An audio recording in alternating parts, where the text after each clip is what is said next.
Welcome back to Duly Noted. Welcome back, everybody. For those of you who don't know, we've already just done a whole episode, but we scrapped it because technology. Oh man, it's You could still take some of the stuff we just did. I don't know. it's interesting. Well, we got the mics set now. I think where they're, I don't know. Maybe they're good, maybe they're not. But we're doing our Barry Whites and whatnot. That's our test. If we can Barry White and then come back here and yell, I think we're doing all right. Yeah, it's been interesting. We've been having some. Welcome back to Duly Noted. We're talking about technology and getting mics and stuff to work. The frustration. The very frustration. Yeah, we. As you guys are watching this, this is the first time, well, it feels like in a long time that we've gotten to have a successful episode with Tim, because we had mentioned earlier before we started recording again, the last two times we recorded, we ran into issues with the computer processing, like the audio. So it happened two different times that we tried it, and so we have just eliminated that process entirely. We have this brand new equipment, which I'm still learning how to figure out and use, but it's cool because it's got some really cool bells and whistles and features. It's got some cool sound effects. It's got some really cool potentials if we want to bring in some outside guests, some callers, which we like will. That. I've got a couple feelers out there actually now asking to come on the show. See, and I feel like we're getting more and more people. Well, especially now that we're having more success with our social media, we're getting a lot more traction. So I'm glad that this getting a lot more hate. Yeah, getting a lot more hate. I've gotten a couple messages.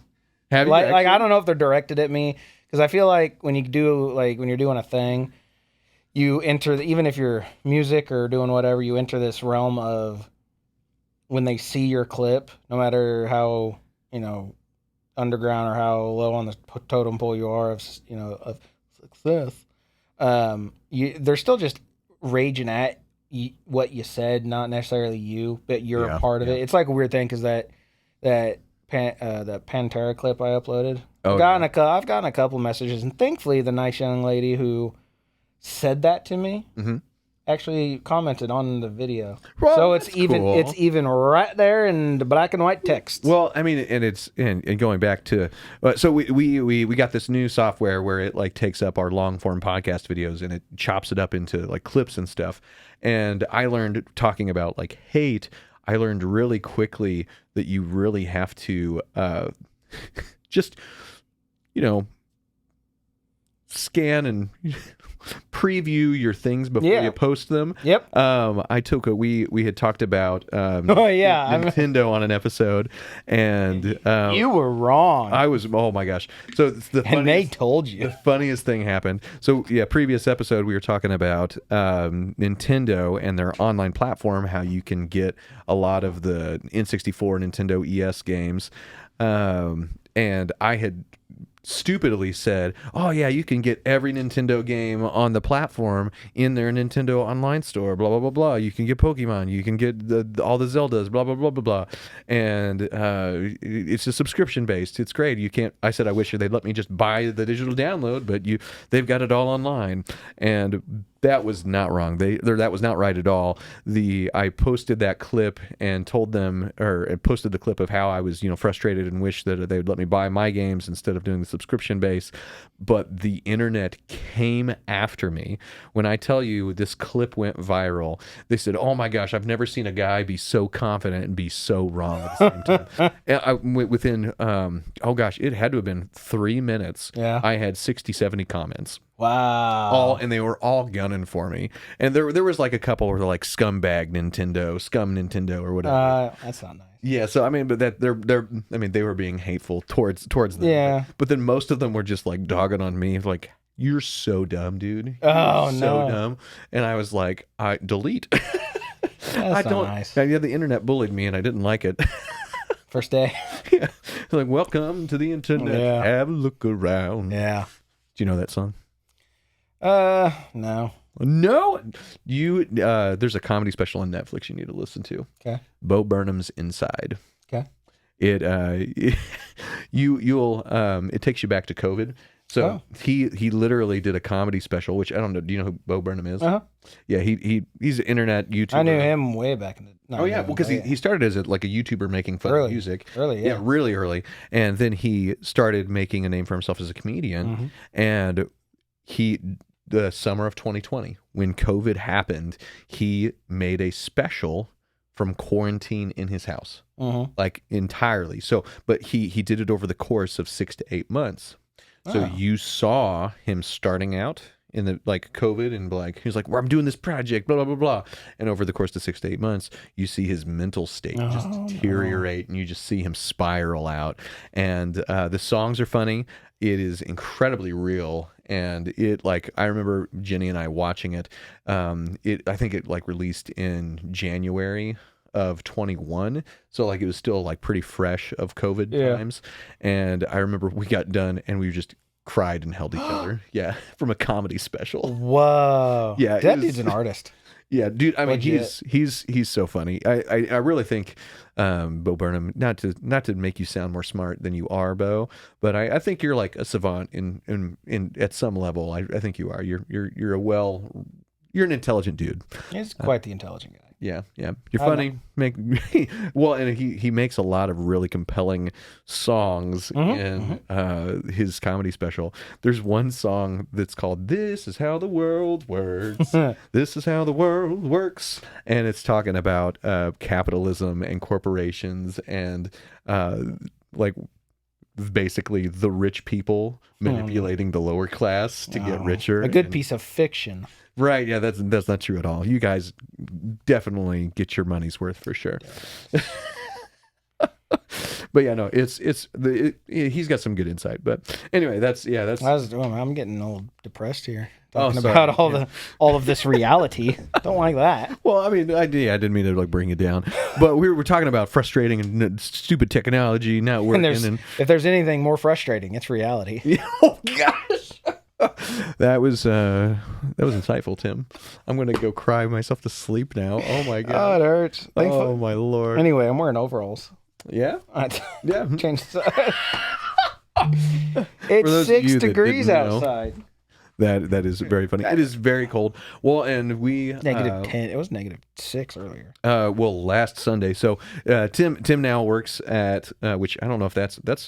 You know what? I think the last time we actually had a successful episode, I don't think you were working for the church at that point. No, well, actually, I don't know.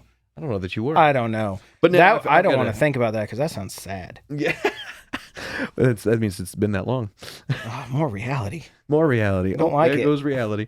But the last time, we did this. Tim wasn't our sound guy, but now I've got this beautiful, dashing young man to help me with my sound on Sunday mornings. But this past Sunday, we had to cancel services because it was -15. Yep, don't like that. I had to go to church still. It was yes, great. you did. It was. I saw that. I was like, I saw that, and I was about to message you like, Tom, I thought we canceled, bro. We did cancel, and me and Sean, or you and Sean, we had to drive out -15 and still record. And but the thing was nice. I had a lot of people come up to me this last week, and they're like, "We're so glad that you were here. What you did was great. We're so appreciative." So people enjoyed it, and I mean that's kind of one of the nice things of technology when it works and does what it's supposed to do. Yeah. You have that avenue to just be able to do that. But it was cold. It sucked. Yep. When it's -15, stay inside. My dog got boots. Oh, It was so cold. oh Poor my puppy gosh. dog went out when it first spiked that low. He went outside. I was going to work and he went outside, and my wife stuck her head out the door, and then went back inside. I saw her on the ground. I thought maybe she was like taking his sweater off and his winter stuff off, and apparently he was shaking, and then he like couldn't like walk well. He was like dizzy. Yeah. And she freaked, and I was like, Dude, the one night, it wasn't the -15 night. Well, and then I want to say -15. Wind chill, or those nights, they were like -30s, like -30 wind chills. So we're talking like 5 minutes outside can cause frostbite. Like, I mean, we're talking like severe temperatures. The first night it got really cold. I had Thorne go out, and he came back in, and you could tell Mm-hmm. like his paws hurt. Mm-hmm. So immediately the next day, we went and got him boots. We got him a coat. I mean, and I do got to say, he looks so stinking cute. Yes, he does. He looks so handsome with his little coat on. But he's a good boy. Yeah. Make sure you don't let your animals out when it's like super cold, guys. I mean, or like make sure that you're walking with them, that they're not out there for extended periods. Because I mean, literally, all it takes is just a couple minutes of them not being watched, getting too cold, and then them getting permanently injured. So, Yep. When he goes out, we take him out. We don't even have a leash for him to like venture on his own. oh yeah. We walk with him, so we're suffering with him. I mean, which that's good though. Oh yeah. And my dog, he's such a baby. Now, he does better in the snow, surprisingly. But he hates being wet. Like rain, he will not like because we have a lead and we walk him. But he will not go to the bathroom when it's raining on the lead. Like we have to literally walk with him in the rain for him to go to the bathroom. Just because he's a baby, and he'll literally sit on the porch and he's like, I can't go, guys, it's wet. Yeah. Little baby. He's kind of funny, but yeah, he's such a funny dog. It just was his year anniversary of us getting him, actually. Oh, congrats. So yeah, so it was his birthday. He was 2 when we got him, so we said it was his 3rd birthday. We got him some cute little stuff, all the goodies and things like that. He has gained easily 20 to 30 pounds since we got him. Like he is a chunk. He's got the good life. Oh my gosh. But the thing is though, he's 100-pound chunk that thinks he's a lap dog. So whenever I'm laying in my recliner, just watching my show, I see a square in my lap. And then, I mean, the good news is I don't need to have kids anymore. I've got plenty. Yeah. But if he just goes one millimeter the wrong way, he guarantees that I don't have him anymore. Oh. It's like he knows he's perfected where to put the paws. Oh, buddy. Oh my. Yeah, but he's a good dog. Oh. Yeah. So it's been really cold the last few weeks. The Chiefs game. Oh my gosh. I couldn't believe it sucked that they took that. It took a freaking I mean, we're in winter warnings and wind chill warnings, and I mean, we're getting sent warnings on our phones. Oh yeah. And what do? They keep the game, which, whatever, it's their prerogative. But then it's like, oh, okay, by the way, tickets are $36. Oh, now they're $36 Yeah, when I have to suffer through it. I used to go to those games when Dude, I had a handful of not kids. I had a handful of friends that went. Yeah, it's the only chance to go. It's insane. Well, yes, because we can finally afford tickets. Yeah. You pay the $80 to park. I mean, yeah, that's the downside. Parking is more expensive, but typically, if you're lucky, you know what to do for Chiefs games. But Tips and tricks. Yeah, tips and tricks. Ride in large groups. Yep. It's great. Well, and my mom had season tickets when we were growing up. When we were growing up, and did you know Tim's rich? Oh no! Back then, you didn't have to be. That's true. That's true. For real, we actually sat way up top. There was one point we were all the way to the top, and for halftime, we would stand on our seats and it like put our like stand over the stadium, so you could stand on your seat and look over like to your death, and security would be on the field, going like this, like we're supposed to see them, but you knew you were doing something bad, so you knew it was to you.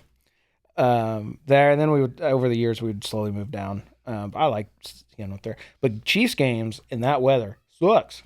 Well, and I mean, it was. I think the high that day was maybe 1 or 2 degrees. It was. I mean, and the low, you're talking negatives. Well, and to play in that, you've got the you can coach yourself. You can dress yourself is one thing.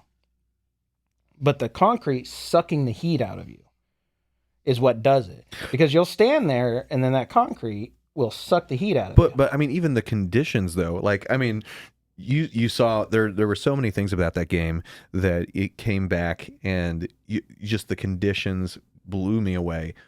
Patrick Mahomes' helmet. Oh my. It was so cold. Yeah. He took that hit. It broke his helmet. Like, that is insane that it was so cold and it made it so brittle that a force contact just shattered. I hope he framed that helmet. Dude, Or cased it or they whatever. let him play two more Yeah, more downs. that seems like there's enough dudes in the boxes watching the game, but then like there's enough of the spotters like illegally watching the game, reporting to the booth. There's enough of those people around that somebody should have caught that. Yeah, no, like easily. And but though, that's Like gotta be Mahomes' insurance guy who's hiding in the stadium, making sure that his investment is well. Oh my god. You would have think he would have caught it. Well, and I mean, yeah, like you're saying, that helmet, it's got to be worth its weight in gold. I mean, oh my gosh. If there was ever a time to run out on a stadium Snag that and snag a piece, because not only would you have the verification, if you were selling it, you would have the national TV and YouTube. You would have been the guy who ran out on the field to snag it, the Patty Mahomes broken stuff helmet. it down your pants. Worth the arrest. Like get tackled and arrested on the piece. That way you're like, oh, they don't know I'm here. And I don't know, missed opportunity, dude. Oh man, that's gold. Well, okay, so yeah, the game was so cold. Patrick Mahomes' helmet broke. Andy Reid's mustache. It made news headlines all over America. I mean, the dude had literal icicles coming off that guy. That dude must spit like crazy, or it was snot. I can't. Well, it's that condensation. Like, when you grow up, Tom, and when you get a real mustache, mustache, beard. it's like condensation from your breath. Like when you're outside, and like breathing, it's moisture there, and then it freezes.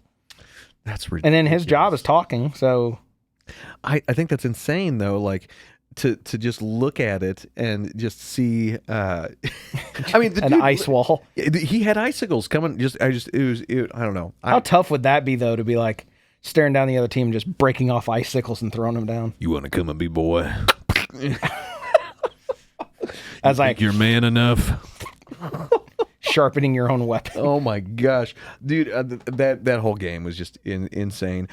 I will say, despite the cold, it felt like watching the old Chiefs play. Yeah, it felt finally. Yeah, it felt like okay. This and it took playing team. The Dolphins. Yeah, I know, right? Oh, just I mean, just hopefully. I don't know. The biggest loss for me this season was the loss to the Raiders. That sucked. Yeah, I was like, wow, that really happened.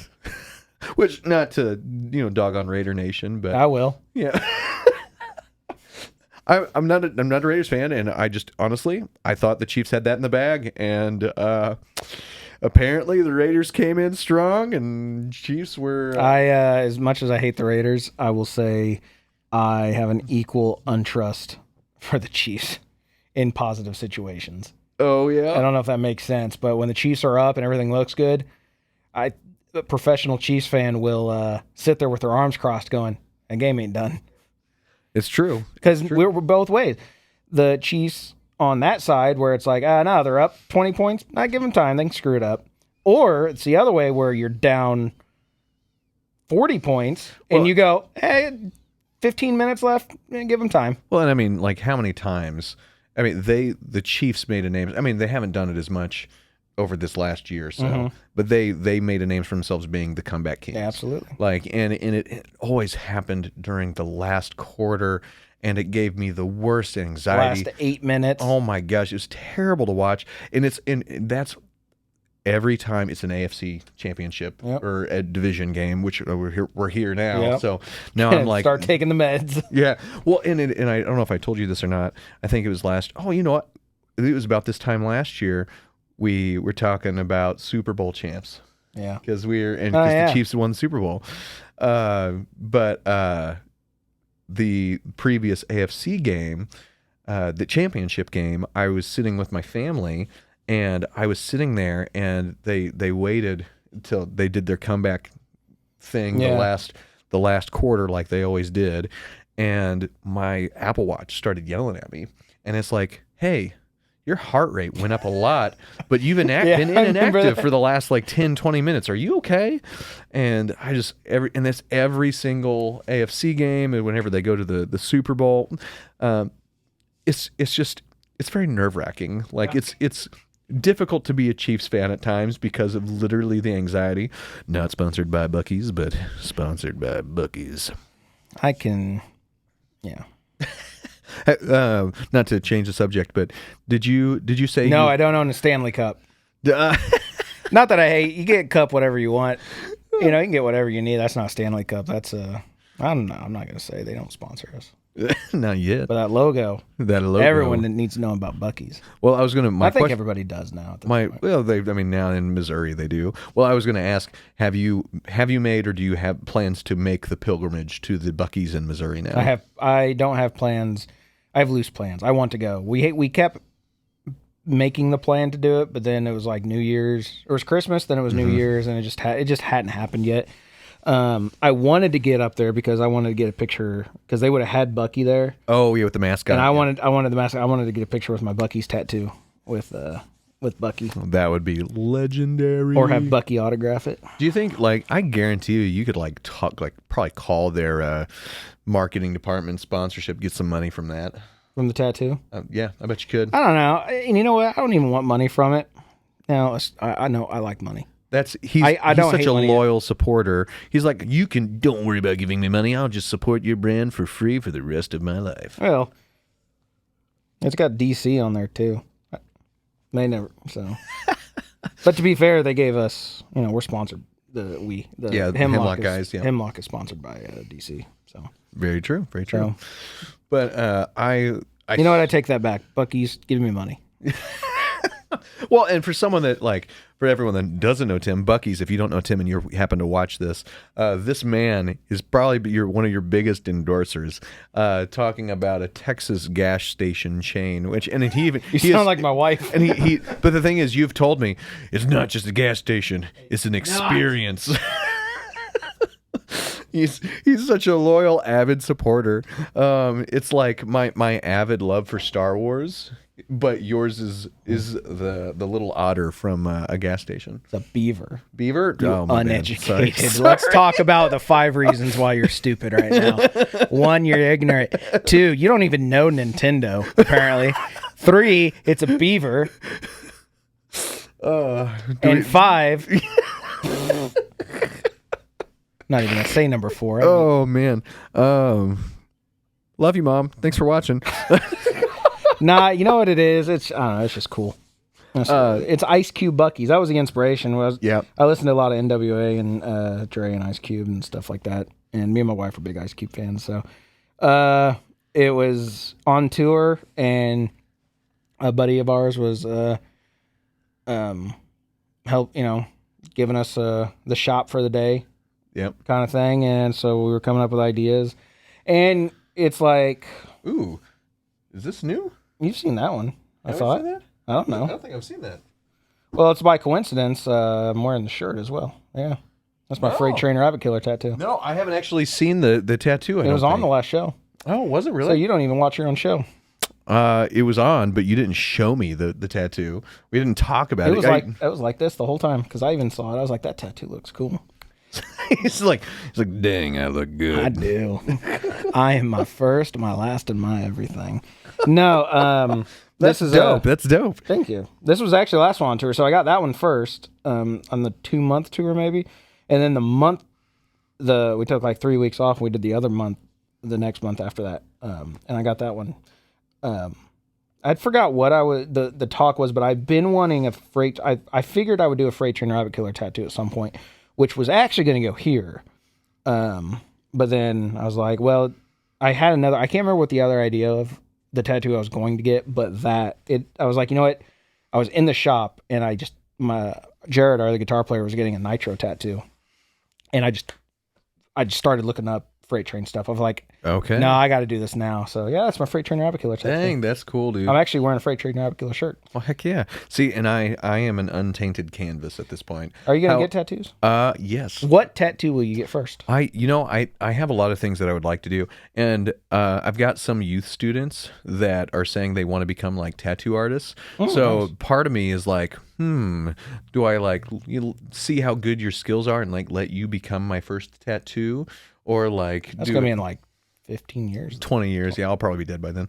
No, I hope not, but no, I've got a lot of things that I would like to get. One of the biggest things would be Mandalorian related. Sure. Uh, Right there. Actually, I want to get the shoulder Oh, piece. okay. Like, Oh, I want to get the shoulder piece with the Mudhorn signet. oh, nice. Yeah, so like get a quarter sleeve Hmm. that's like that. I would love to get something in regards to like Legend of Zelda. I'd love to get You like could get Nucktats. You could get Star Wars. oh my gosh, no, absolutely not. No, I don't think I'll get knuckle tats. I do like I'm full for like going all the way up to the Sure. wrist. I'm not. I probably won't ever do my hands probably, but yeah, I think like full sleeves would be fine. I Yeah. have no problem with full It sleeves. nowadays, like at the job I'm currently working at, um, my dad's worked in a parts department at a dealership for 40 years, and I've always heard because I was getting tattoos, like that one there.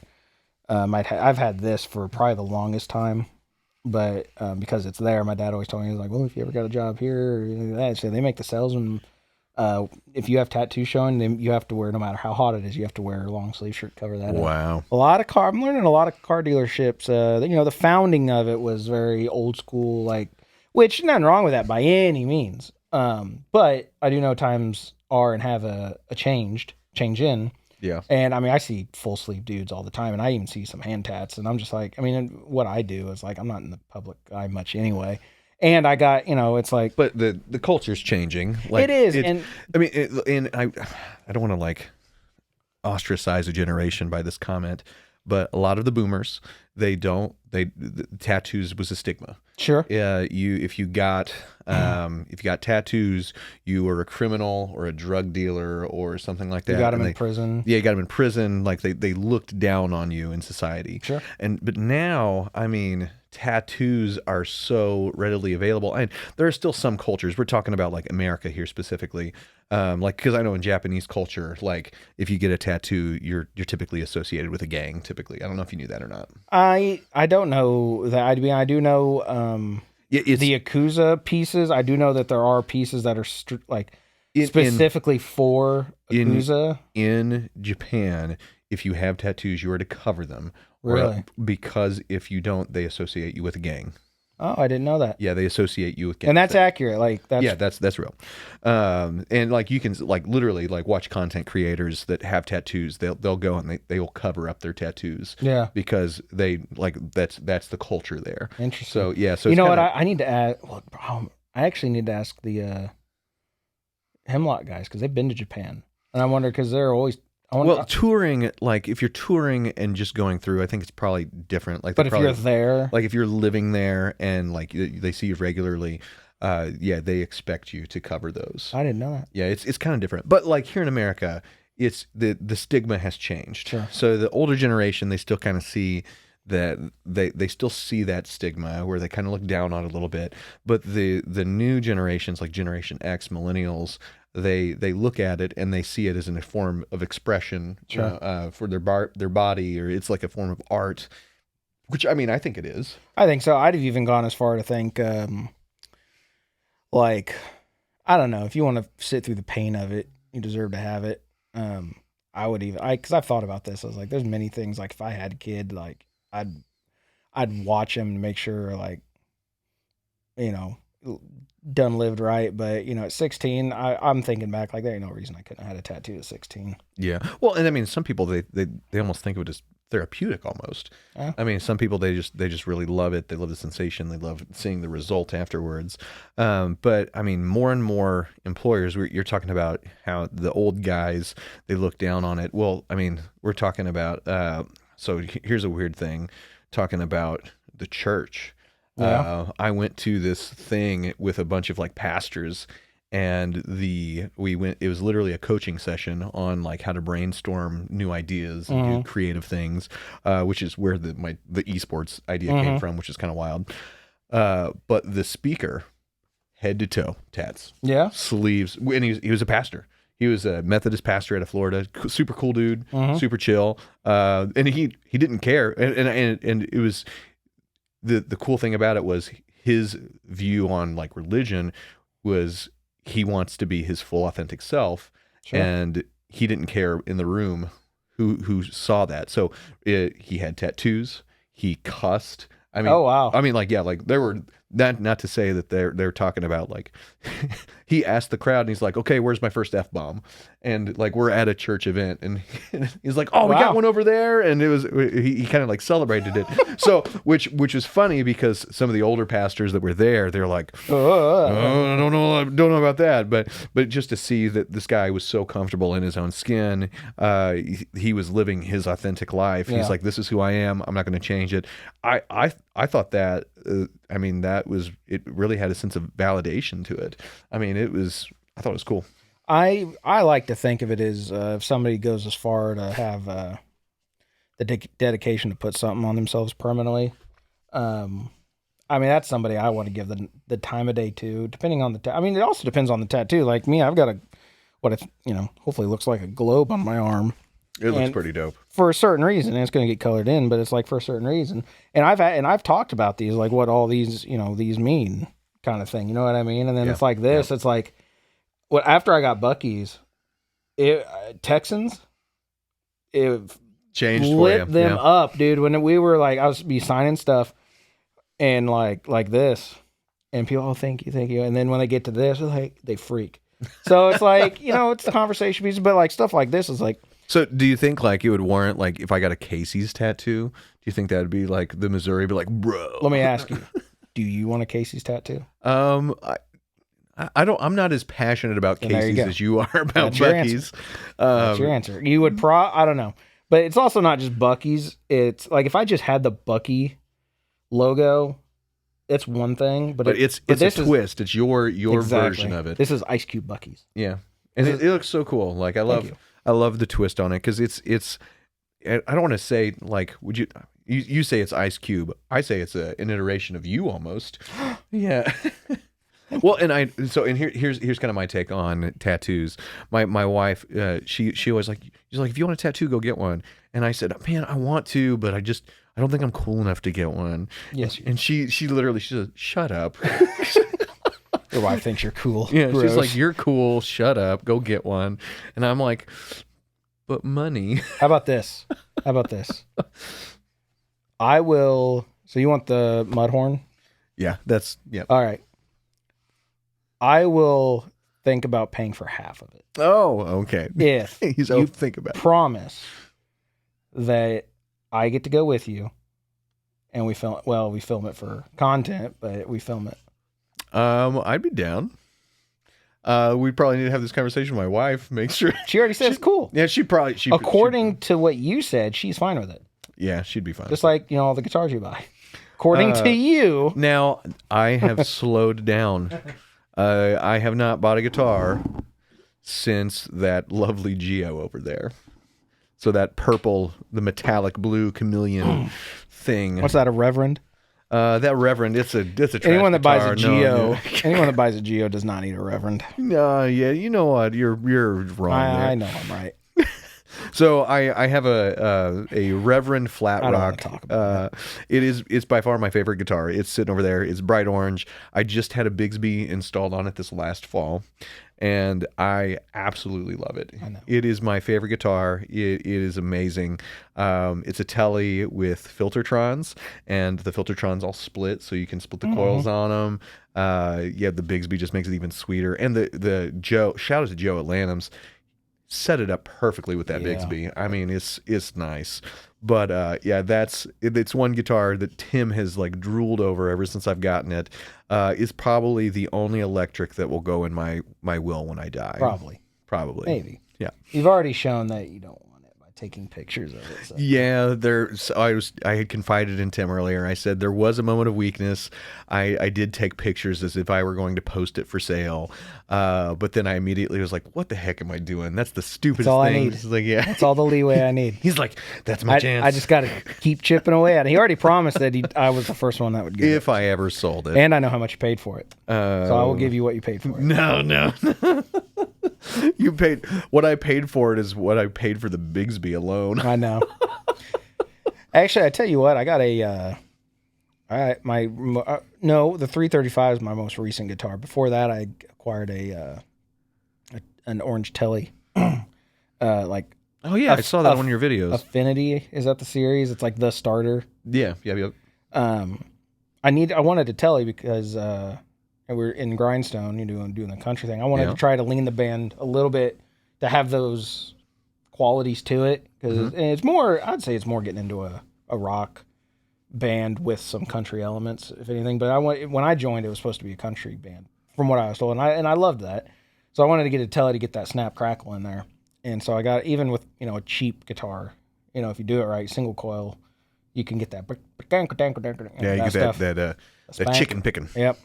So I tell you what, though, I love playing it, and I think because I know I don't have much in it, I actually still owe the guy who sold it to me. I owe him studio time, which I'm hoping he would use because I want to record that band.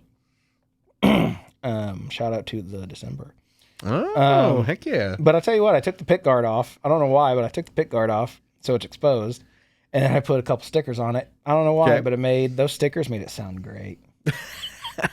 There are so many in talking about like recording. There are so many people that swear by the paint of the color changes the timbre. Yeah. The timbre of the guitar. Yeah. I mean, which, don't get me wrong, like there's like paint that it's like I can't remember. It's for the inside of like the cavity. You coat it to where like the electrical signal doesn't go through. Well, it's called. There's that clear coat I've seen, and then there's I think people put foil. Yeah, well, you can either do foil or it's a black. It's like I'm not really sure. I know what you're talking about. But yeah, it seals it off. So, which that one I understand because you're changing literally how the signal is processed. So like the cavity that it goes through, it changes how, like, literally how the signal is being run through. So I understand that. I do think like little nuances on the guitar definitely help, like the strings, the pick, the pickups. Absolutely, it all does a little bit going towards it. Yeah, and like if you want a chicken picking sound, like you go to and as much as I don't play on a bridge pickup, when it comes to chicken picking, and which I can't chicken pick, I'd like to learn. I'm gonna say I would do. I'm not saying I'm going to because I know how I am, but I would like to learn some chicken picking. But I do know that a lot of that starts with tone, and if you have an over distorted tone, you're not. Oh no, you can play a major scale. You gotta have that clean where you can pluck it, baby. Yep. Well, and like hybrid pick, I can't hybrid. This hand never got any work. It was all this one when I was learning. So like to finger pick, to do hybrid picking and stuff. I can only do a little bit of chicken. Like I didn't get like really proficient at it, but I remember whenever I was like learning guitar, I picked up a guitar in like 7th grade. I remember I joined a band in 8th grade, and we went over to this guy's house, and he was in his like 50s or 60s, and he's like, "Come here, let me show you something." And he showed me this little and it was just, I was like, oh, I can do that. Yeah. And so I've got like one lick that's all I can do. But yeah, it's cool stuff, man. Well, I mean, depending on how you play certain, I mean, there's riffs that, to me, there's riffs I play the same for rock songs that I do country songs, and it's like you change up the tone a bit and pluck it a little different. It goes one way or the other. Oh yeah. So, like the intro to Guitars and Cadillacs by Dwight Yoakam is another riff I use in another song. It's the same A major pentatonic. So it's like the same notes, but it's just how you do it. So going back, like I got the Telly for that reason. I was like, well, if I have a cheap one, at least I'll have the initiative of learning certain things and tones and getting into that side of the picking and stuff. And we played here at Christmas time in the mall, and bless him, somebody came up to me and he's complimenting the guitar, and I think because it has paint already missing off of it, because I don't. Oh yeah. Because it gets used, and they were complimenting me on the tone. I was like, dude, that Telly sounds. I mean, that thing, and it has stickers on it, and the stickers match the vibe. Like I've got Route 66 sticker in the middle between the two pickups that fits perfectly, which I got on tour with Hemlock. And then I've got this other one that's like Mickey Mouse with a Native American headdress on. And just, it fits the vibe. And on the back, I've got a Howlin', I want to say Howlin' tattoo or Howlin' Wolf tattoo. It was somewhere else we played in. You know what you need Florida. on there? You know what other sticker you need, right? You need some duly noted stickers. No. I don't. You know what I came across the other day? But you know what I have at the house? What? That pit guard you made me. That's Which true. which I almost put on there just to send a picture to you. Oh, that would have been but beautiful. I didn't. So to our listeners and viewers right now, if you would like some duly noted merch, man, I came across our box of stickers, and when I say we have a plethora, I mean I could literally give all of my followers on Facebook, all of Tim's followers on Facebook, all of my followers on Instagram, TikTok, everyone that I have in my connections, people that follow me, I could give you all a sticker and I'd still have a crap load left. Like I have so Request many stickers. stickers. Oh my gosh, so many stickers. And I went to the internet one day and I was like, how many stickers can I buy with this amount of money? and I said, wow, that's a lot of stickers, because I was willing to spend this amount of money, and I was like, I'm going to dedicate myself to spending this much money on stickers. It's too many stickers. I bought too many. So I got stickers for anybody who wants them. So like, hit me up in this video or whatever. I'll hook you up. Getting our DMs, as the kids say. I mean, everyone, if they're enjoying our clips now, maybe, go. And actually, on our TikTok, there's a link that actually takes them to a link tree, and in the link tree, there's a thing for free stickers. So sick. actually, if anyone does want free stickers, go click the link tree, and you'll go get some free stickers. So Heck yeah. I'm hoping that people do that, because I got a lot of them. And I'll give you the solid discount of the 10 for the price of 20. So kind of you. Yeah, that's like the worst sales pitch. It's like normally it's right. Yeah. While supplies last, there's not many left. Like in Futurama with the iPhone, it's like there might be one, and it's like a whole barrel of them. Yeah, right. You're opposite of that. You're like, I have too many. I'm still going to charge you, but I have too many. Well, it's like whenever Bender and Fry are like having a conversation, and he's like, I need this. He's like, okay, well, you're going to have to give me, $5,000 for it. And knowing that it's you, I'm going to need the money up front. But classic. I've been watching old Futurama again after our episode. After that, well, they came out with a new season, so yep. I wore on Hulu. On Hulu, shout out Hulu, give us money. Right, please. I won't get a tattoo of you though. Maybe that should be our next thing. If we can get any viral activity, if anyone would share anything, whichever company reaches out to us first to sponsor us. True that. That is that I like. And I'll get the tattoo. Part of me is like considering like branching and sponsoring with some like other companies, which so like there's this computer company, because we launched esports. I've bought like an entire fleet of this one brand of computer company. So SkyTech Gaming. Hey, if you hear this video, I bought a ton of your computers. They're really awesome. If you guys want to sponsor me or my esports program, like, come on, man, let's make a deal here. But it's little things like that. I mean, there's so many cool things and ventures that I would love to like partner with, and other businesses and things and opportunities. But that's going to be, I think, getting into that's the next step of anything, is trying to market with other brands and spread out like that. We have like as far as like duly noted goes, we have a pretty good like branch and follower base and listener, which I imagine it's just going to keep growing more and more with all of our clips and stuff. So that's the kind of hope and the dream. Grow this. I would love for it to be profitable, like start making money, recouping some of this money that I've spent on all of these wonderful things. But honestly, it's not about money, which I mean, money is good. Money helps sustain things, but mostly we're just doing it for fun, to have a good time, and then if it makes money along the way, and if we're able to sustain it and make good money at it, then that's amazing. Well, I think that's like anything you like to do. That's what it has to be. You have to go in it with that attitude, because there obviously anything could be a business, and if you go into it with a certain mindset, I mean, you don't have to love playing guitar, but I'm sure you could take the smart enough person that would go, all right, I'm gonna make this. I'm gonna make $30,000 this year just playing guitar, and they go on and they become a YouTube guitar player. Like, there's people probably good enough to do that. I'm not good enough at podcasts to say that I know exactly how to make money. Oh, But the opposite is I enjoy it. well, and the thing about podcasts, shots fired. I'm hit. No. The thing about podcasts is they're all about common interests. Yeah. So like finding people that enjoy the things that you enjoy. And so far for this podcast, it's been a pretty eclectic group of things. So music's been a big thing, video games, certain like TV shows, movies, People hating us. people hating us, Nick hating other people, Us hating Nick. us hating Nick.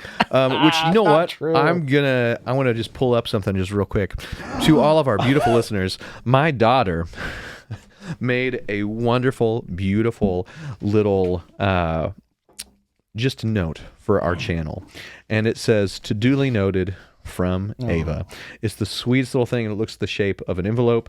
On the back, there's a little fiery cat-looking dude. It says Fire Dude. And as you open it, it says duly, bunch of hearts, noted at the bottom. And then here on the picture, you see the whole duly noted family. You see Tom, and then she put Garrett on because Garrett came over and recorded last night, so she included Garrett in the duly noted family. There was Nick right here, Jenny, and then Tim. And then I looked at the paper and I said, Nick hasn't recorded an episode in a year. You can take him off. So she went and erased him. I was totally joking. And then so on this beautiful little note, there's 4 people, and one circle looks like its hands covering its face. So yeah.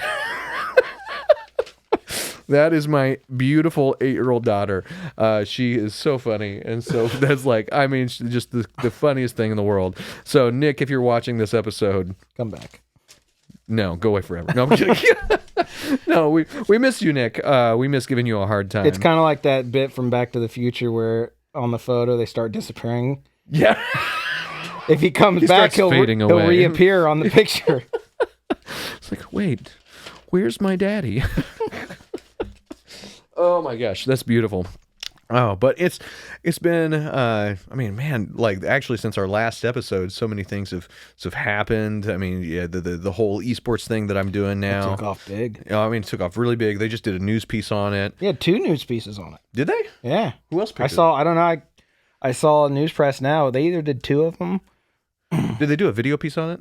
I thought. I didn't see the video piece. There was another link that popped up. I know that. Well, from I know, the first one. Well, tons of people were sharing it. So, Yeah.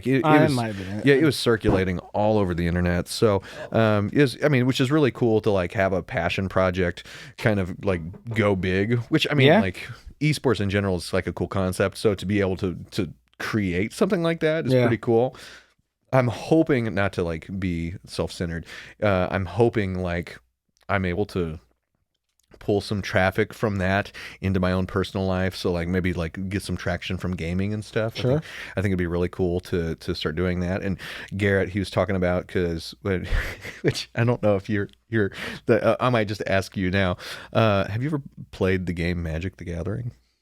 No, I haven't. And I only say that because I like the concept, but it goes into what we were talking about, Skyrim and Starfield. Yeah. Magic the Gathering, it just seems like it takes a lot.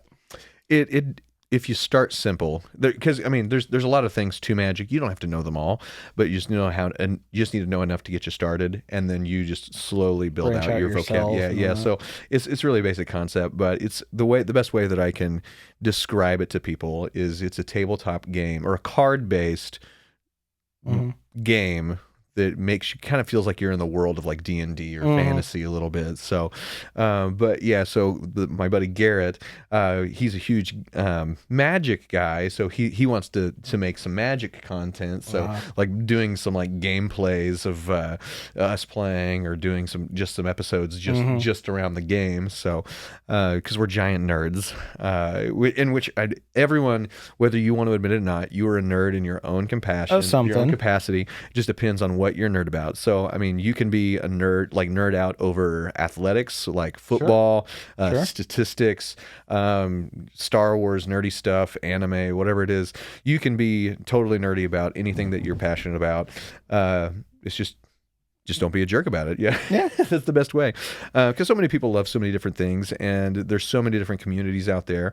And I think that's why our channel has resonated well with other people, because we've talked about a lot of different things, a lot of different games, and a lot of different shows. I mean, you've talked about how you're passionate about Red Dead Redemption and Mortal Kombat. And a video I actually got edited up, ready to post as well, which again, whether it does anything or not, it's just fun to share the stories and these clips and stuff. Shadow of the Tomb Raider clip. Talk about the acting in that. So I got that clip ready to go. Well, and I mean, that's just a snippet. Like everyone in the world, we have these special interests, and it's just really cool to dive down into them and to see what people are interested in and what people enjoy. I know myself, like I have and it always feels like I've got my hand in like 20 million different buckets, and I know like other people that watch and listen to my daily life, people that follow me on Facebook and Instagram and TikTok and stuff. They probably look at me and they're like, dude, this guy does so many different things. I think that about you. And I actually know more of your life now. Before I knew you, I was like, dude, this dude so much. And now that I'm like closer to you. Yeah, you get to see the more things. Which, I mean... yeah, dude, it looks like you're doing it. Used to be close to you. Easy, Tiger. But no, I mean, for real, it just seems... I mean, I know I have my hand in a lot of different jars and a lot of cookie jars. And so, but it's really cool because, I mean, I'm really into biking. I'm really into gaming. I'm really into magic, which not many people actually know that. So yeah, I didn't know that about you. Well, and see, that's a huge thing that I love and that I'm really passionate about. Music, obviously, everyone knows that I'm really passionate about music. Today, we just launched our first day. Today was our first day of our Rock Academy, starting back up. Rock Academy, yeah. So I teach a bunch of kids how to learn and play in a rock band. So it's kind of a fun thing. I developed this curriculum, and now we're looking at growing it even more this next year. So kind of turning it into a continuation class. So like we have different tiers of it. And so we're going to basically, eventually we're going to do full on production for these kids. So like we'll not only record their music for them, we'll give them a whole music video. Oh, that's cool. By the end of it. So that's the plan and the process for the fall. So look out for more information for that in the future. So it'll be pretty cool. We're kind of gearing up for it and just having the conversations about it now. But we just started the class for this semester. I got a great group of kids coming out already. So I'm excited to see where that goes. The whole esports thing, that's already wild. When like the formal launch is at the end of the month. So I'm excited to see where that goes. I'm still waiting for the Mortal Kombat tournament. Friendships. I'm telling you. Why can't it be? I did have to make a hard rule. Line those kids up. I'll teach them. The hard rule is no games over T for teen.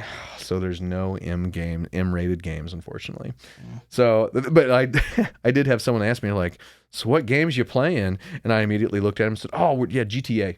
like just immediately, and like he immediately realized I was joking. So, but because this is it, we're talking about esports based out of a church. So, well, you know that in GTA the traffic lights work. Oh, they do. Absolutely, you can obey the law. Yeah, you can obey the laws. You don't just. Not many people do. Nope. I don't. But yeah, it's cool. The whole prospect of the future, as far as I don't know. I just feel like this last year.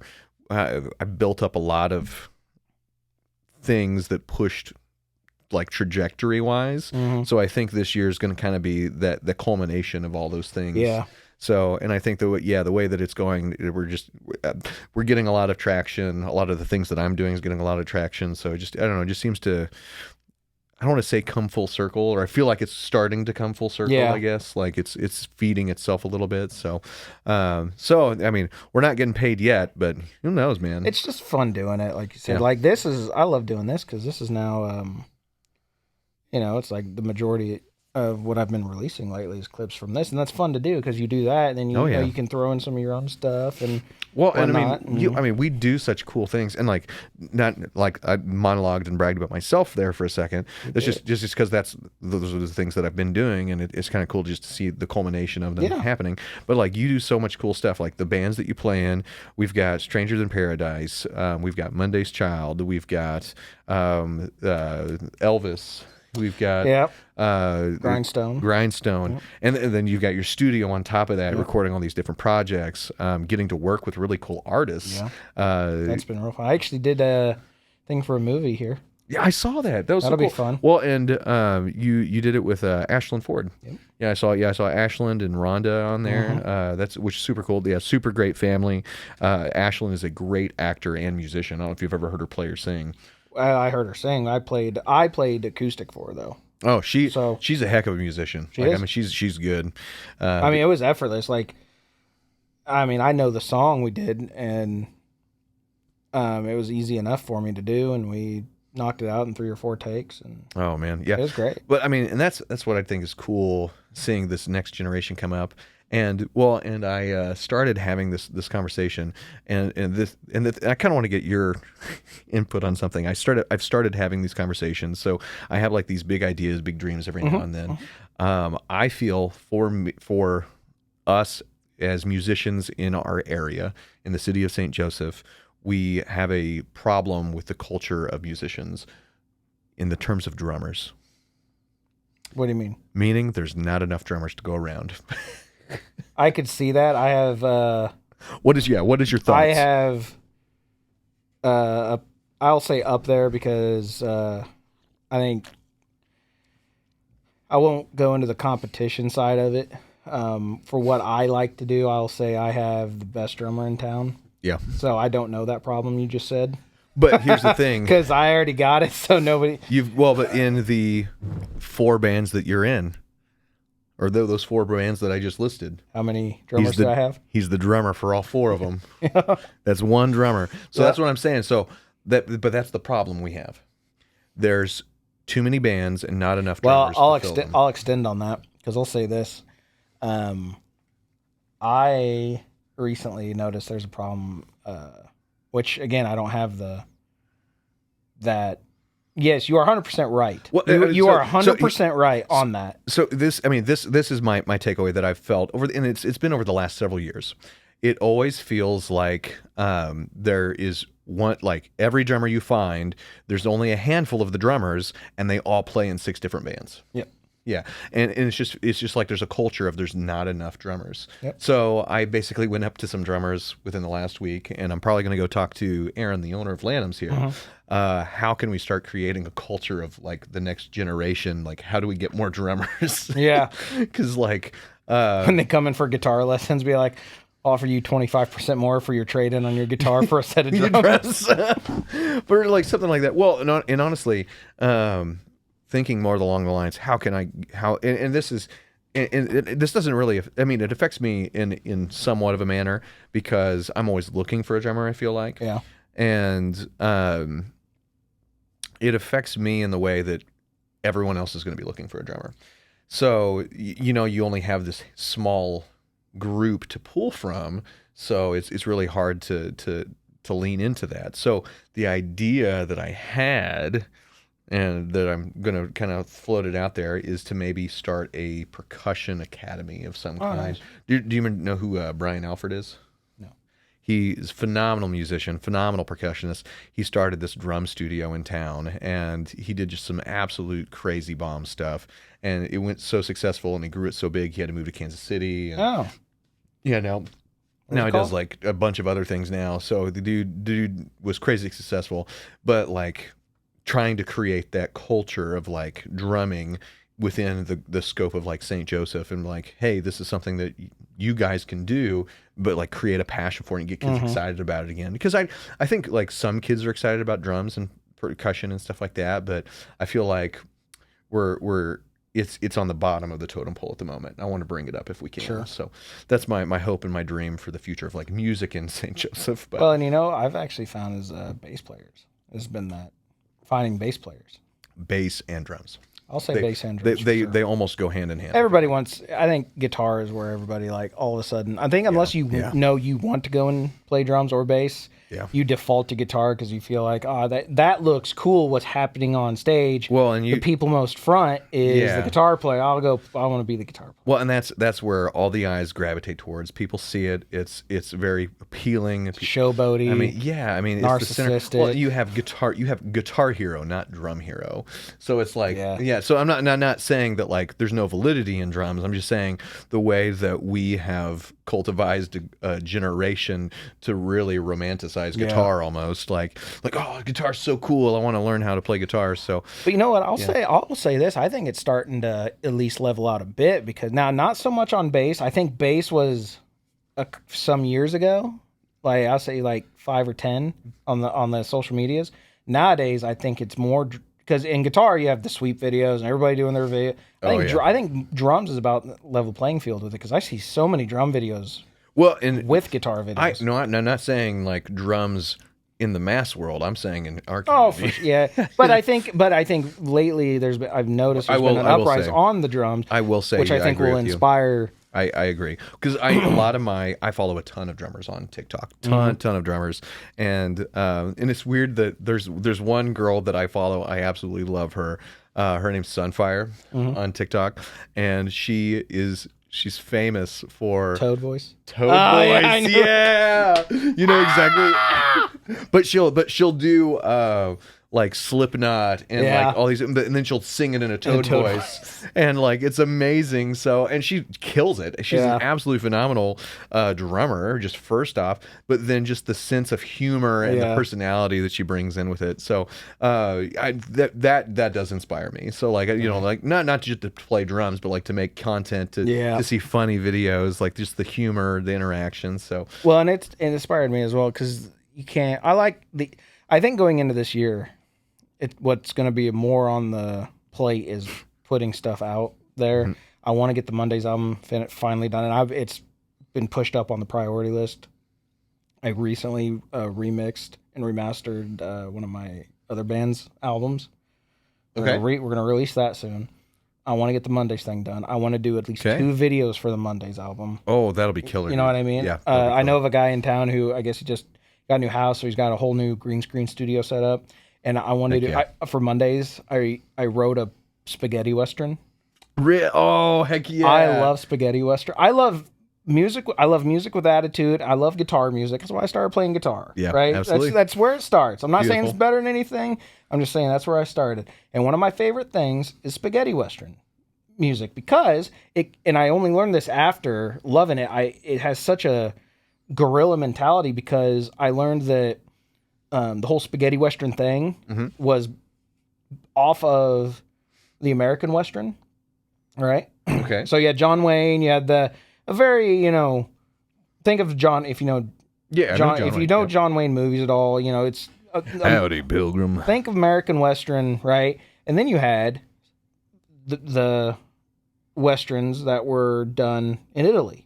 And you had Clint Eastwood and stuff like that. Well, it was to battle that they didn't have near the budget, and I learned that replace, the brass section and the big orchestrate. They didn't have the budget for that. You had a guitar though, so a lot of this was built. Get flamenco guitar, and you had that guitar, and then you had the medley instead of like horns and stuff. It was on the guitar, so that's where you get these things, and I love them. So I was watching one. I was home from the cruise ship, and I was watching a Western. I was like, I haven't seen this in so long, and I was getting. I love watching this movie. So yeah, let's watch it.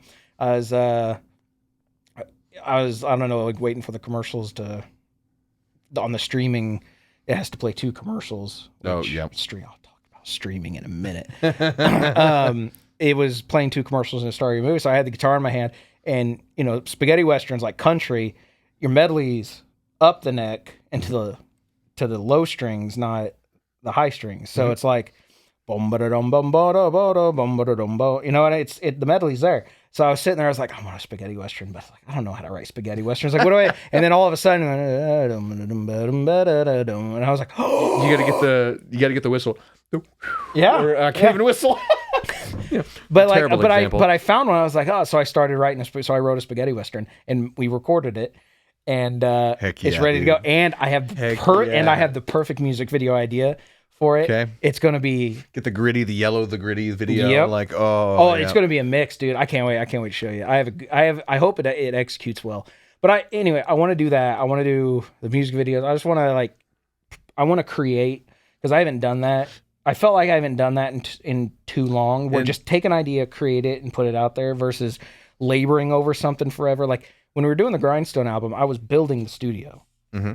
So we got so far where everything started to sound so much better. Me and the guitar player had to go back and re-record 6 songs because because I had grew different so much and I had a different AD converter. I had changed it entirely. yeah, it's like you had a whole different setup. So it's like you got to go back and re-record. So instead of laboring, it's like I got a good studio set up that now it's just creating.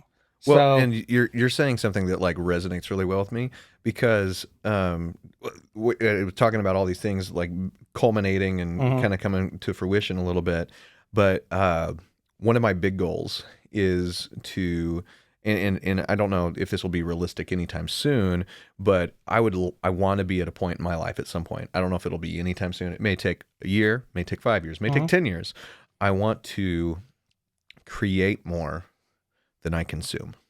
yeah, I want to create more than I consume. And right now I consume a lot. sure. So I want to start off in little increments and just start creating more in general. And then slowly maybe that scale will start to tip or even out even.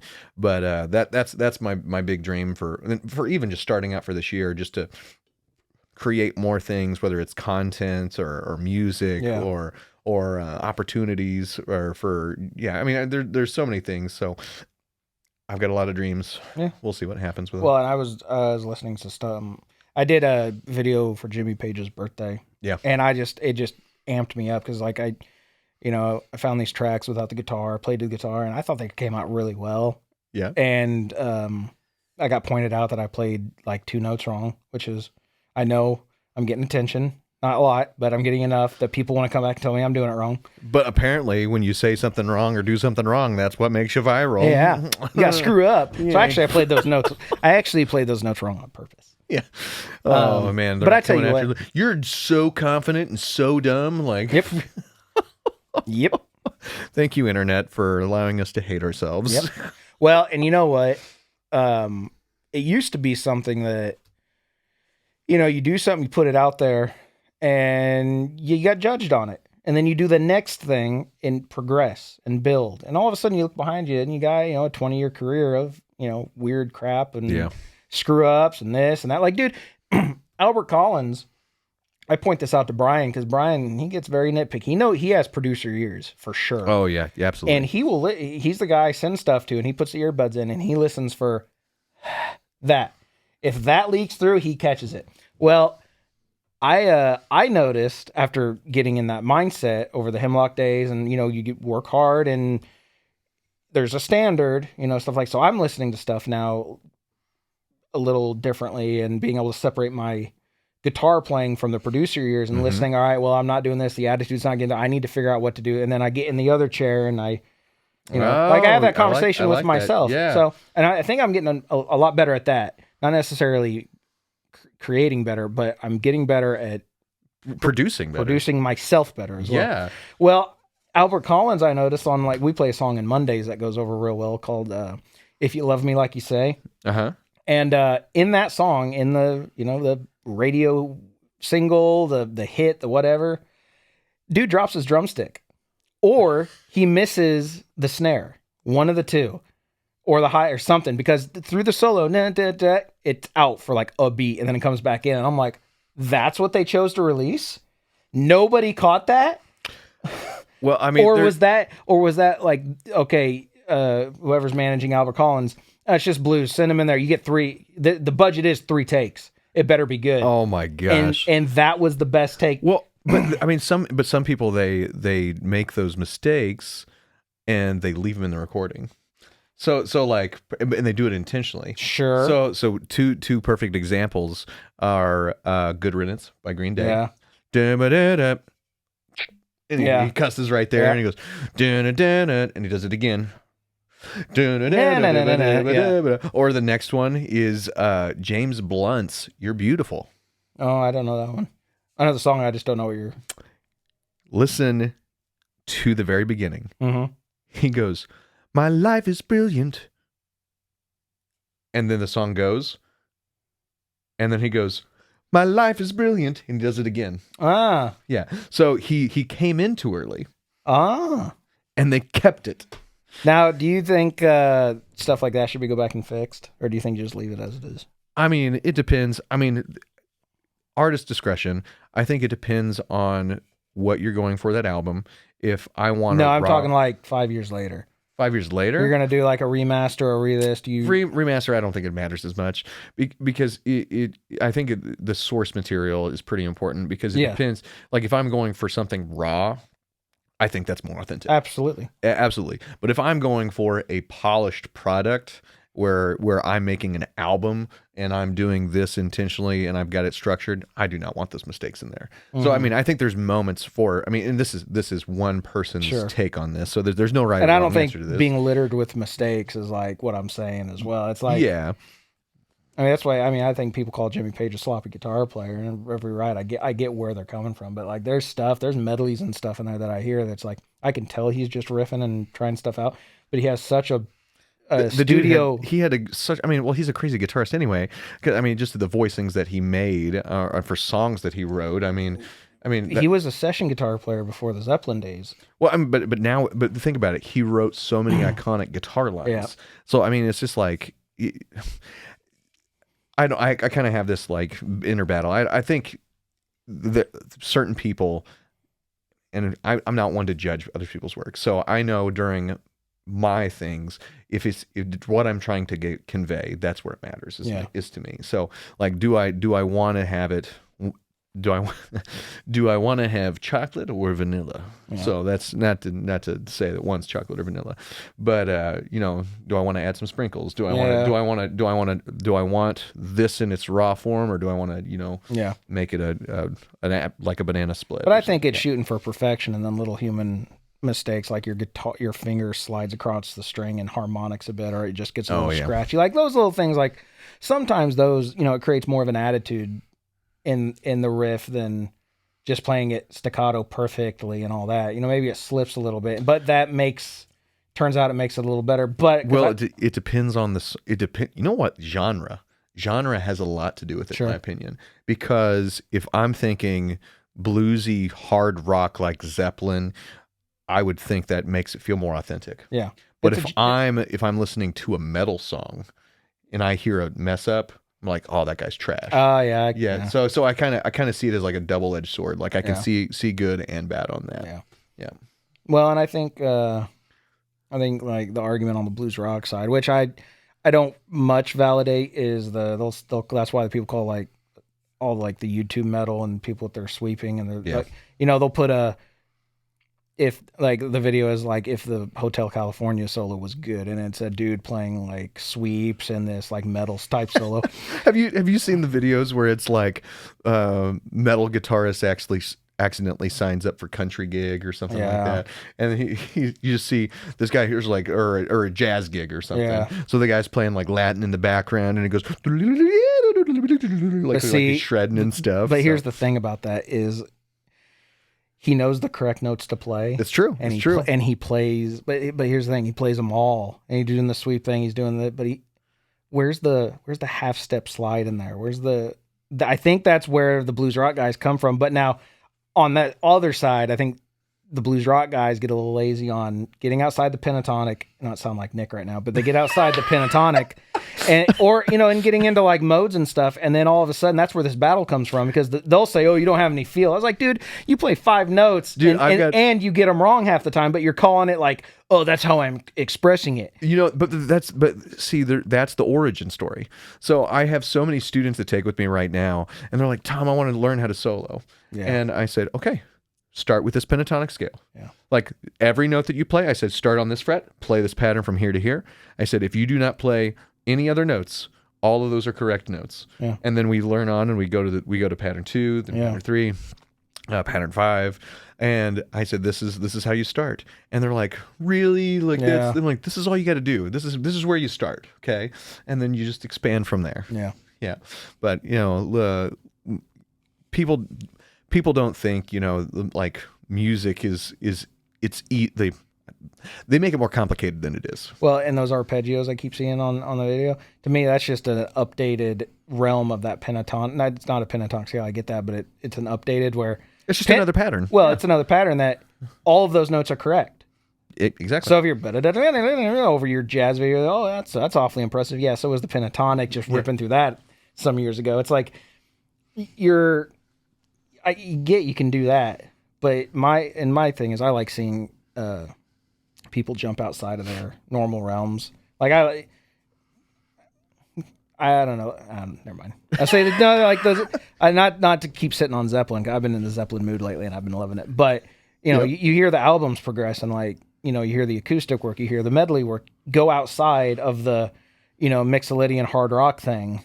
Like all of a sudden now you get into the beautiful songs, and it's all major chords and stuff like that. So there's versatility and dynamics and all of it.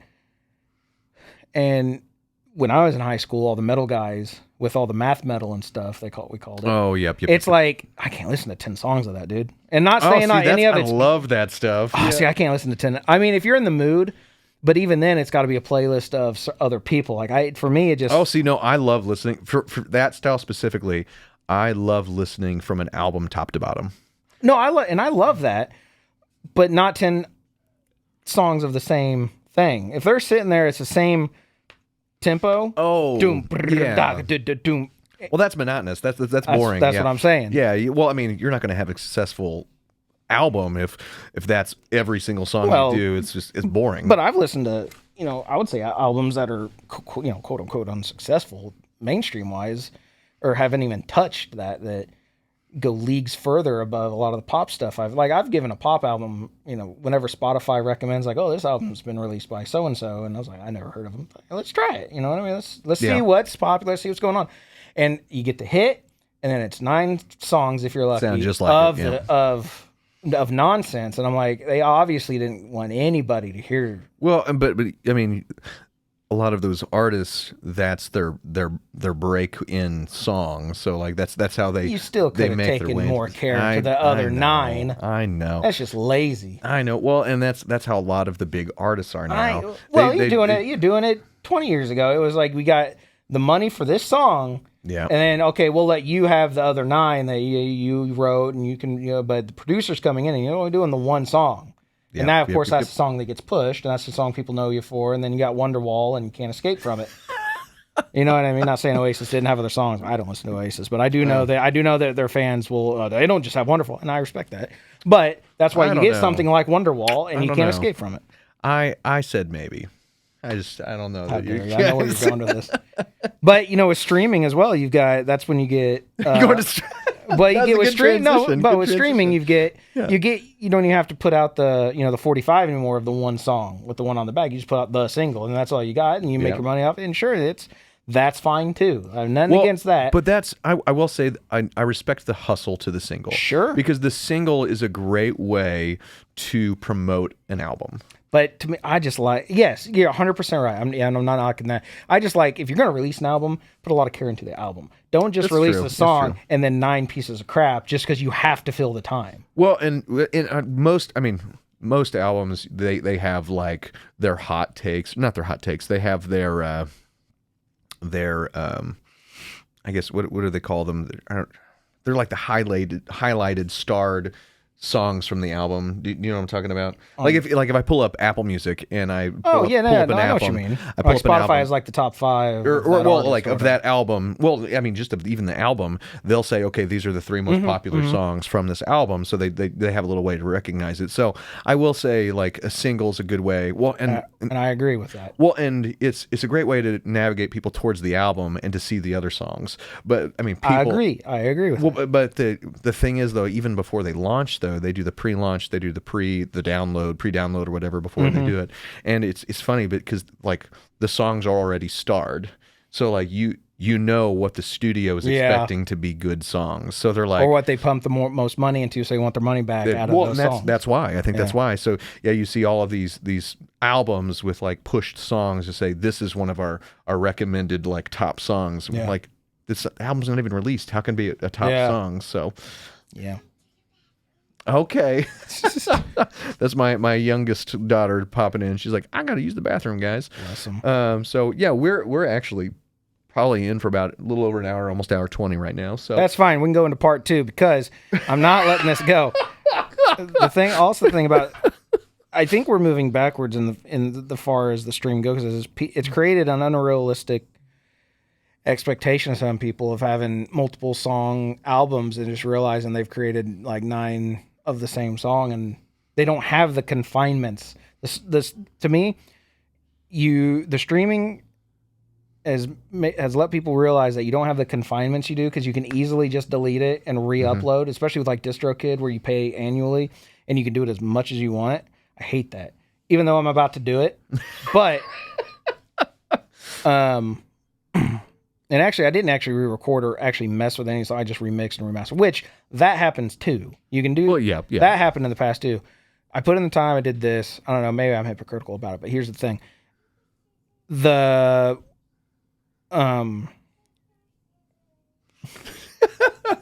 My daughter's singing in the bathroom right now.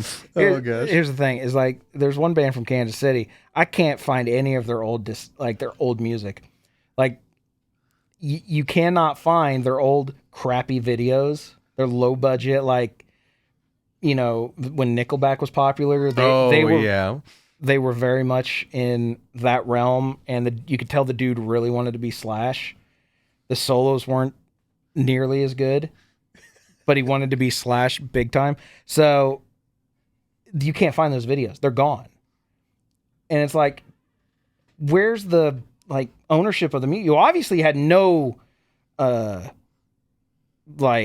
had no belief in what you were doing. I don't know, you were doing it for cred or doing it because you thought it looked cool, but you just wanted to be in a rock band.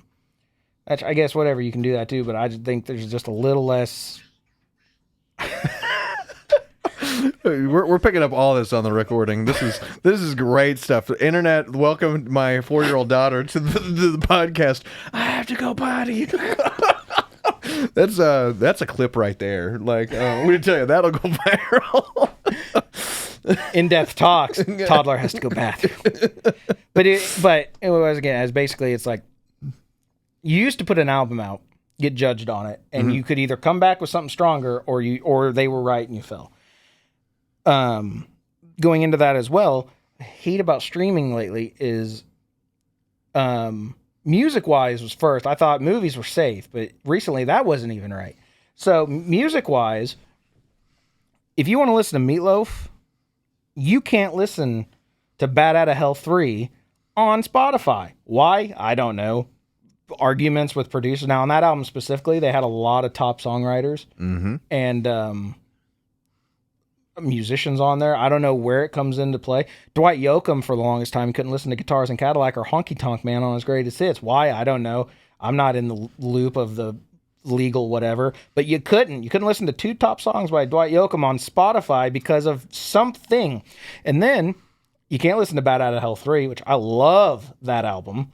Top to bottom, Bat Outta Hell 3 is a great Meatloaf album. Fight me, I dare ya. Top to bottom, great album. So that, recently I watched, what did I watch? Oh man, it escapes me. I watched something. Blues Brothers. I watched the Blues Brothers on Netflix. Okay. Whole scene taken out. What? There's a whole scene taken out. Why? I don't know. Don't know. Don't care. It's wrong. Does it do a lot for the movie? Not really. But the whole scene where Elwood Blues, okay. So Carrie Fisher, you know, after saving galaxies, Yeah. was dating Jake Blues, Juliet Jake, his character, and fires a rocket launcher into this building, collapses the building. Blues Brothers get up, dust off their shoulders, and go, what do they say? It's 9:00. I got to get to work. And they go to work. And, and Elwood quits his job, steals 2 cans of adhesive, I think. Anything for movie? Not really. But scene for scene, I think Blues Brothers is just a perfect movie. They took that scene out. Later on in the movie, after they perform at the big concert to save the church, interesting. He before they play, he breaks into the good old boys RV and spray adhesive on the gas pedal, right? And then they also fill the cops' tires, which I don't think they showed that either, if I'm not mistaken. Well, and I think, and this is, I don't know if like studios are getting like taking heat for certain things now, because like a silly one in my opinion, which we just watched this movie with my family not too long ago, Lilo and Stitch. Do you know about the edit on Lilo and Stitch? I know about that, but you know what? From what I understand, that was done before the movie came out. It wasn't. It was after. Was it after? Because like the people that have the DVDs and the VHSs, they still have the original scene. So the edit on the movie is Lilo crawls into a dryer, essentially, in the original movie. And so in the streaming version, they have gone back and re-edited the scene, the artwork, to where it's no longer a dryer. It's a cabinet with a pizza box for a door. Yeah. So I think Disney must have taken a lot of heat about kids, jumping in dryers or something. So they went back and changed it or omitted it or something, which I think is kind of dumb, though. I think well, the only one, and the one I get is the spaceship used to be, that one. The spaceship used to be a plane. Tom. I thought you're talking about Lilo and Stitch? Yeah, I thought you were going. Okay, so if you don't know this, check this out. Yes, it was like a streamliner, it was a streamliner going through a city. Yep. Not a spaceship going through the forest. Well, it's because the time frame. Yep. But I see that one. I can't remember if that one was done before the movie came out or not. I think that one was. Yeah. Yeah, because I don't think that one made it. But it still wasn't released, so they could do whatever they want and tell the story as is. That change that you're talking about, I don't think they should have changed. I agree, but it's now you're talking about, you're having this conversation and about like streaming and about like changing and then like not releasing and putting things on there.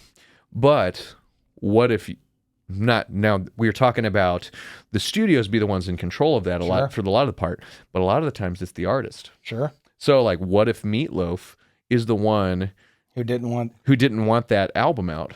So how would you feel about that? Perfect example.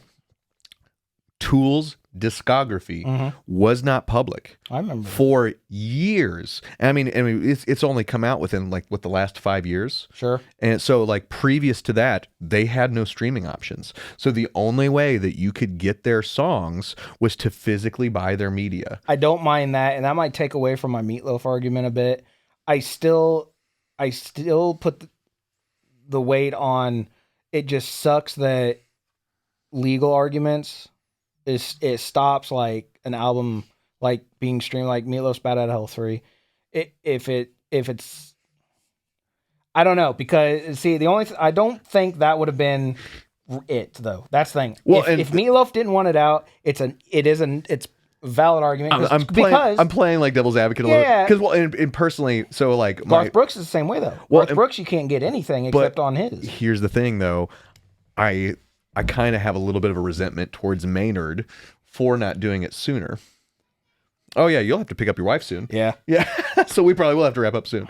But one of my biggest resentments is the that Maynard didn't allow streaming to his music, or for Tool to have that open to public. Like, and I mean, I loved so many of those albums, like Lateralis. I mean, 10,000 Days. I mean, they were just amazing music. But you could, like, once I went for college, streaming became the big thing. CDs went to the wayside. I don't mind it as much. No, I know I don't mind it. I mean, that's still their prerogative. Oh, I lost CDs, so there was like no way for me, and like stores really stopped selling physical media. Yeah. So like, unless you were actively following them, and they weren't like super touring at the time, so it's you would have to have like ordered online or gone to a great link stuff. But I don't know, I don't mind that as much, because it's still the work itself. It's still the work itself as is, ready for. It's not like they took the track off, and it's not like when it went to streaming finally. Correct me if I'm wrong, Tool fans. It was the album as is. None of it was edited. No, yeah, that's true. Correct me if I'm wrong. I don't know, but no, so what they did is, I mean, they went from 0 streaming music to their discography. So but none of the songs were edited. Nothing or was taken changed. Out. Okay. Yeah, they took their existing library and basically publicized it. Here's where it all stemmed from. First, I hate commercials. So first, when you have to, you get commercials. So I pay for Spotify to make sure I don't have commercial. That's fine. Yeah. My streaming video stuff, I like having the access to it when I want it. I like that. But here's where it starts going. This is what got me and my wife starting to buy. I got all my vinyl. I got a nice display for my vinyl now, a nice record player, a nice long cable ran to my surround sound, so I had a good system to listen to it on. And I love listening. And it takes no effort to get a vinyl out and listen to it. And I love it, top to bottom as is. Here's where I got it. I've been listening to. Here's where all that started to stem from. Led Zeppelin has an album called How the West Was Won. Okay. Live album.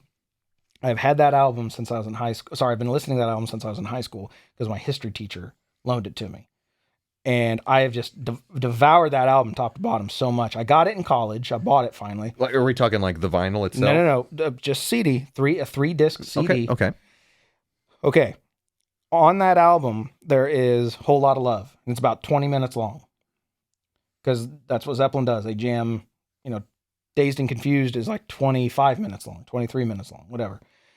Whole Lot of Love, they do the song, they get to the solo, and then they start doing these medleys of other blues songs, an Elvis song, right? Okay. And in there is a minute and a half of a Ricky Nelson song called Hello, Mary Lou. And, they did like a slow rock and roll, a bluesy thing, and then they just kick into this. I said, hello, Mary Lou. It's just great dynamics. Yeah. That minute and a half is gone on streaming. On Spotify, that minute and a half is gone. That sucks. I tell you what, and that's a high point for me listening to that. Yeah.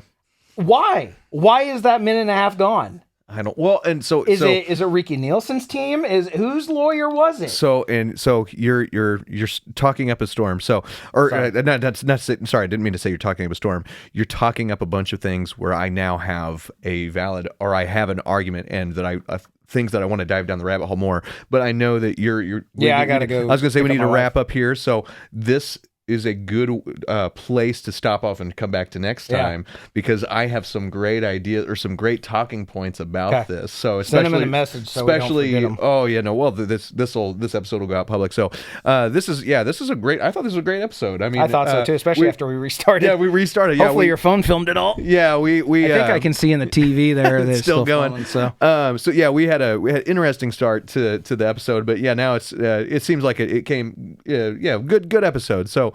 Glad to see that we're jumping back into this, diving in. More clips. Yeah, Get this done tonight. I want more clips. Yeah, Tim's so excited. I am. I like to share content, and I'd like to pretend I'm an artist. I like to create stuff, and I like to put it out there for people to see. Yeah. Well, I also have to go to the bathroom. So well, with that being said, we will hop off here wherever you guys are. Thank you guys so much for watching, for listening. Wherever you are digesting this platform, be sure to share it and let the world know what you think of this. We are hoping to continue to grow. So thank you guys so much. Wherever you are, stay safe, stay healthy. We'll see you next time. See you.